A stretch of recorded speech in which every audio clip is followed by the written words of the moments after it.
29 दिसंबर 2006 की वो सर्द सुबह नोएडा के एक गांव में कुछ ऐसी डिस्कवरी होती है जिसे देखकर सारा देश हिल जाएगा। एक गटर में कुछ नरकंकाल, बच्चों के कपड़े सहित और भी कुछ सारी चीजें मिलती है। लेकिन ये एक ऐसी शुरुआत थी एक कहानी की जो इंसानियत पर सवाल उठाता है। दोस्तों, आज की इस वीडियो में हम इंडिया के सबसे हॉरिफाइंग सीरियल किलिंग के बारे में बात करेंगे, निठारी मर्डर केस। कैसे एक बिजनेसमैन के घर में 19 इनोसेंट लाशें मिली और कैसे ये सारी केस अनफोल्ड हुआ, कैसे पुलिस ने कोई भी कंप्लेंट दर्ज नहीं किया और आखिर में कैसे दोनों अक्यूज छुड़ गए। इस वीडियो के एंड में आपके पास कुछ चीजें रह जाएगी, जैसे सारे फैक्ट्स क्लियर हो जाएंगे, सारे टाइमलाइंस क्लियर हो जाएंगे। बस एक सवाल रह जाएगा, क्या विक्टिम्स की फैमिली को इंसाफ मिला या नहीं।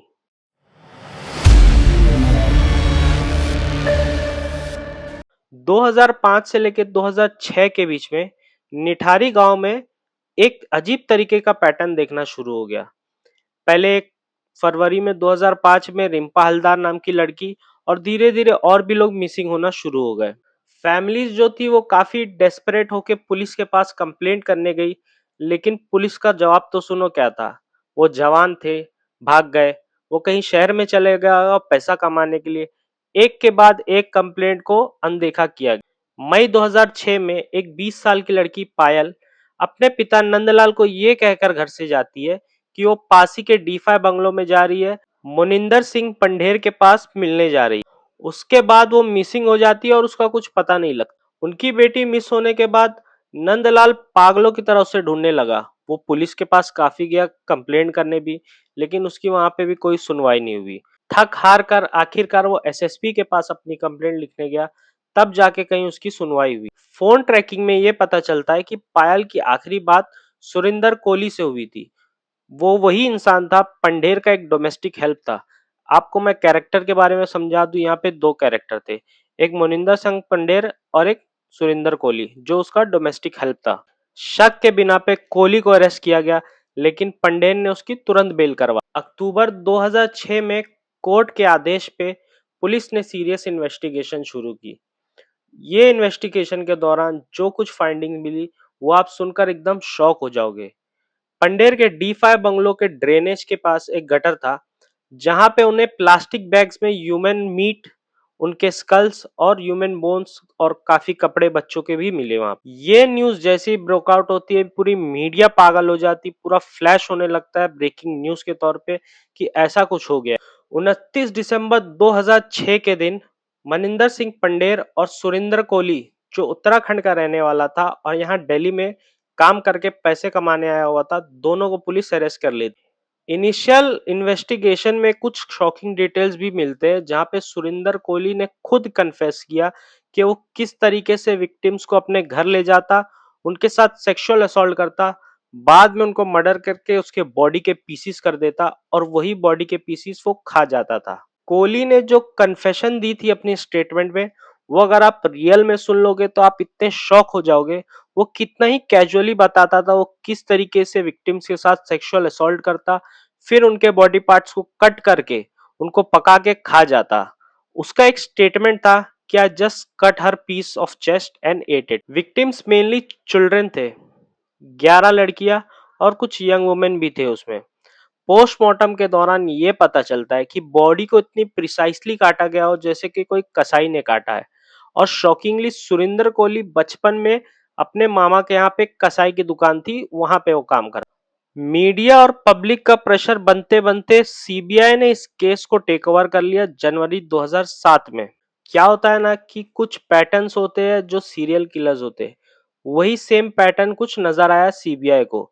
तो जब उन्होंने एक केस टेक ओवर किया, तब उन्हें ये पता चला कि ये कोई रैंडम किलिंग्स नहीं थी। किस तरीके से कोहली एक पैटर्न के तहत विक्टिम्स को घर पे बुलाता, उसके साथ सेक्सुअल असॉल्ट करता और बाद में उसके बॉडी पार्ट्स के टुकड़े करके वो घर में पका के खा लेता था।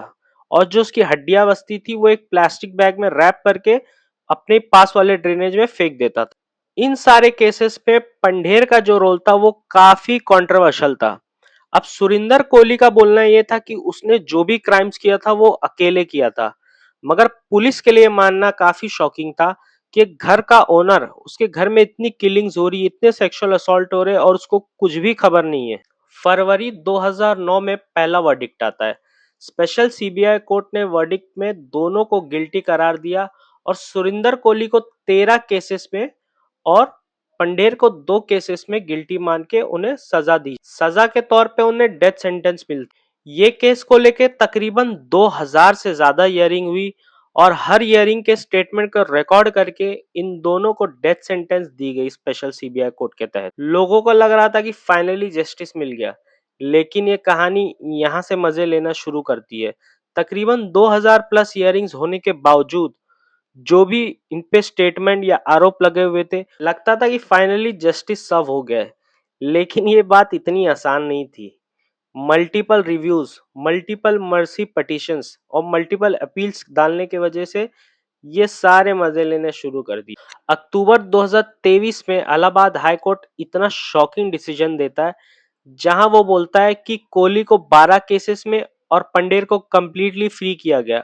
अब आप पूछोगे इसके रीजंस क्या है?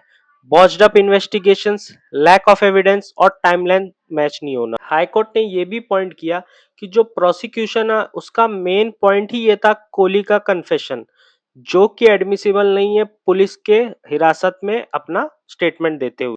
जुलाई 2025 में सीबीआई ने सुप्रीम कोर्ट में एक अपील दायर की। सुप्रीम कोर्ट ने सीबीआई का अपील डिसमिस करते हुए ये कहा कि जो हाई कोर्ट का डिसीजन दिया गया है वो अपहेल्ड रहेगा। इस डिसीजन के तहत कोहली को सिर्फ एक केस में इम्प्रिजनमेंट होती है और वो जेल चले जाता है और बाकी सारे एक्विट हो जाते हैं।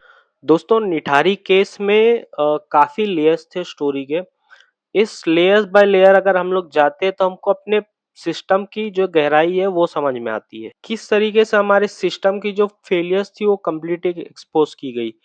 पुलिस का बॉस्ट अप इन्वेस्टिगेशन, पुलिस का कंप्लेंट्स 2-2 साल तक इग्नोर करना, इन्वेस्टिगेशन में इतने सारे लैप्सेस हुए, एविडेंस प्रॉपरली रिकॉर्ड नहीं किया गया, टाइमलाइंस में इतने सारे इश्यूज, हमारे सिस्टम में और हमारे लीगल लूपहोल्स कितने सारे हैं, जहां पे टेक्निकली सारा बेनिफिट था वो क्रिमिनल्स को मिला। आपको क्या लगता है कि ये जो जस्टिस था वो जस्टिस था या फेलियर था? विक्टिम की फैमिलीज को क्या रियल क्लोजर मिला? आप अपने थॉट्स कमेंट्स में जरूर शेयर कीजिए। अगर ये डिटेल एनालिसिस आपको थोड़ा भी अच्छा लगता है या मेरा काम आपको थोड़ा भी अच्छा लगता है तो प्लीज इस वीडियो को लाइक कीजिए और ऐसे ट्रू क्राइम स्टोरीज और डॉक्यूमेंट्रीज देखने के लिए मेरे चैनल को अभी सब्सक्राइब कीजिए और साथ ही में बेल आइकन दबाना बिल्कुल ना भूलें, ताकि फ्यूचर में आने वाली वीडियोस आपको टाइम पे नोटिफिकेशन के जरिए पता चल जाए। नेक्स्ट वीडियो में हम लोग ऐसे और भी सारे सिस्टम के जो फेलियर्स थे या और भी ऐसी ट्रू क्राइम स्टोरीज है वो कवर करेंगे। Till then stay safe, stay in peace, bye bye.